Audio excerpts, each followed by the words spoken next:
টিকটিকি দেখো, চাপা দেখো তোমার ঘরে একটা টিকটিকি যে আমি ঝাড় দিতে গিয়ে দেখি যে পড়ে মরে গেছে। কখন পড়ে দেখি মরে গেছে, দেখো পেটে ডিম ভর্তি গো। এই বাবা, কিভাবে মরেছে পুরো স্পষ্ট বোঝা যাচ্ছে ডিমটা দেখো। হুম এই যে পেটে ডিম রয়েছে, এই যে এই হুম side টা। হুম হুম। দুটোই থাকে। দেখো কি কষ্ট লাগে না? কোথায় ফেলে, কোথায় ছিল?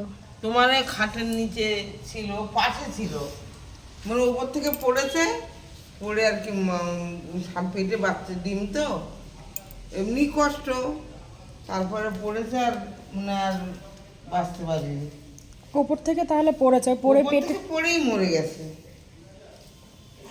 বোঝো না, একটা অশক্ত মায়েরা যা হয় আর কি সেরকম। কি করবো ওটা বা? কি করবো তাহলে ওটা? ওটা কি করে ফেলবে? ঝাড় দিয়ে ফেলবে না কিছু দিয়ে তুলে ও ফেলবে? আমি ফেলে দেবো না, তুমি চাই নিয়ে ভাবছি।